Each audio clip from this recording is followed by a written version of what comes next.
come to read with me. Our book for you today is called Sleeping Beauty, a Walt Disney classic.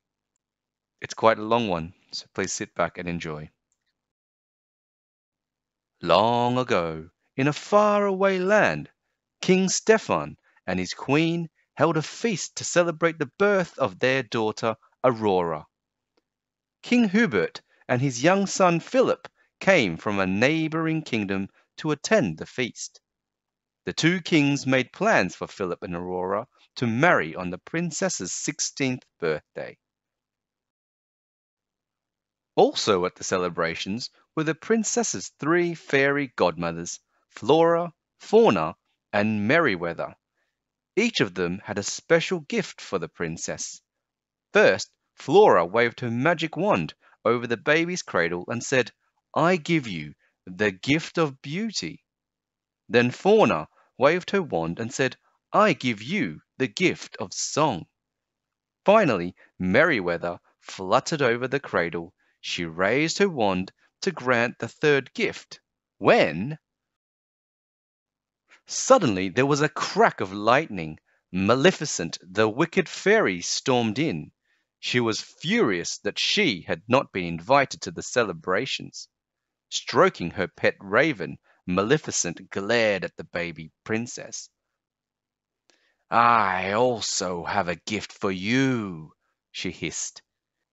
"Before the sun sets on your 16th birthday, you will prick your finger on a spindle of a spinning wheel and die." Maleficent threw back her head and laughed wickedly. Then she disappeared in a cloud of purple smoke. Merryweather gave a gentle cough. "I still have a gift for the princess," she reminded the horrified king and queen. She went over to the cradle and whispered, "When the spindle pricks your finger, you will not die. Instead, you will fall into a deep, enchanted sleep. From this slumber you shall wake when true love's kiss the spell shall break." The king was still terribly worried about his daughter's safety. He ordered every spinning wheel in the kingdom to be burned. Then he and the queen sadly agreed to the fairy godmother's plan. They took Aurora far away to a place where Maleficent wouldn't be able to find her until her 16th birthday had passed. Flora, Fauna, and Merryweather renamed the princess Briar Rose. They moved into a little cottage in the woods. There the fairies put away their magic wands and disguised themselves as simple peasant women. As the years passed, Maleficent kept searching for the princess, but she never found her. As the princess's 16th birthday drew nearer, Maleficent sent her trusted pet raven to try and find her. It was Maleficent's last chance. The morning of Briar Rose's birthday finally arrived. The three fairies sent her to collect berries in the woods while they prepared some birthday surprises. After gathering the berries, Briar Rose rested in a woodland glade. She sang about falling in love with a handsome prince. Her woodland friends found a cloak, a hat, and a pair of boots that had been left in the forest. They dressed up as a make-believe prince. Briar Rose joined in their game, dancing and singing with them. The clothes belonged to Prince Philip, who, after a long ride, was resting in the woods with his horse. Philip was enchanted by the beautiful singing coming through the trees and went to see who it was. The moment they met, Briar Rose and the handsome stranger fell in love. They felt sure that they had met somewhere before. When it was time for Briar Rose to leave, they arranged to meet that evening at the cottage in the woods. Meanwhile, the three fairies set about making their birthday surprises. But before long, they were in a terrible muddle. Fauna had baked a birthday cake, but the mixture was too runny and the cake was lopsided. Flora and Merryweather had made a special gown for Briar Rose, but it was an awful funny shape. "It's no use," said Merryweather. "We need to use magic to sort this out. I'll fetch the wands." Before they dared to use their wands, the fairies blocked up every gap in the cottage. They had to stop any magic dust from escaping and alerting Maleficent to their hideaway. But they forgot to block the chimney. It was so wonderful to be able to use magic again. Flora waved her wand and a beautiful pink gown appeared. Then Merryweather waved her wand and changed the gown into blue. Flora changed it back to pink. All the time, magic dust was escaping from the chimney. Maleficent's raven was searching nearby. He saw the magic dust and decided to fly down and investigate. When Briar Rose returned to the cottage, she thanked her fairy godmothers for the beautiful new gown and the delicious cake. "This is the happiest day of my life," she said. Then she told them about the handsome stranger she had met in the woods. He planned to visit her at the cottage that very evening.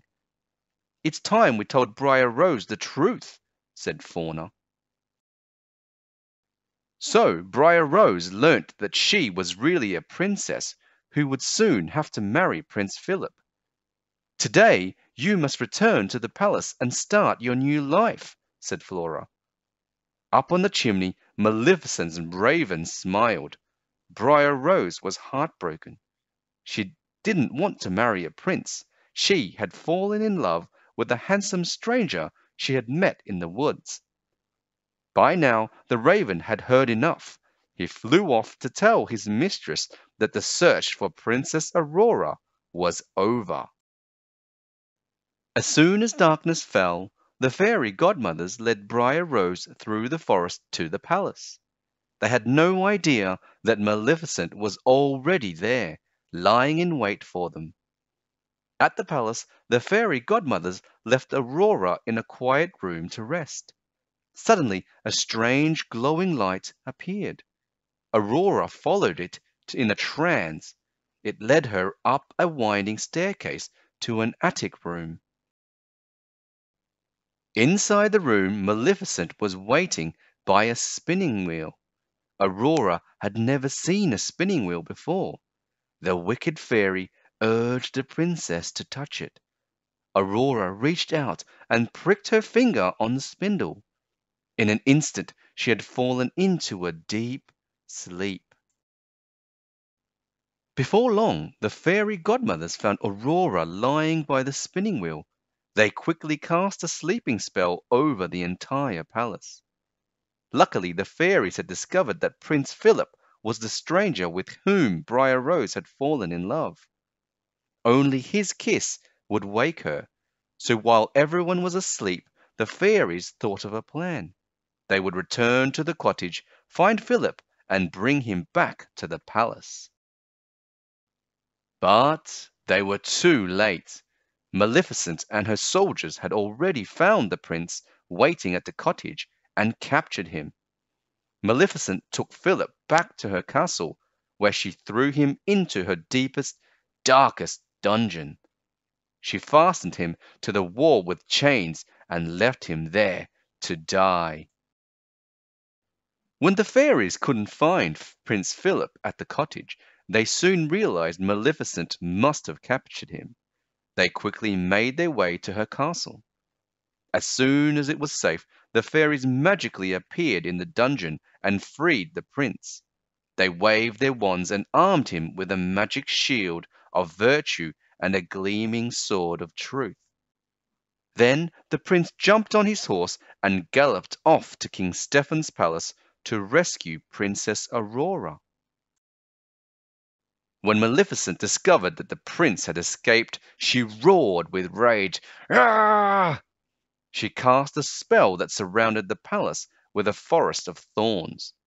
But Philip was able to cut his way through with his magic sword. Suddenly, a huge, terrible black dragon appeared. The dragon laughed wickedly. It was Maleficent. Prince Philip held up his magic shield so that the scorching flames could not harm him. The battle had begun. The dragon soared into the air and swooped down towards Prince Philip. The prince hurled his magic sword at the dragon's chest. The beast crashed to the ground. Maleficent was dead. Prince Philip raced towards the palace. He quickly found the room where Sleeping Beauty lay. As he gently kissed her, she opened her eyes. The spell was broken.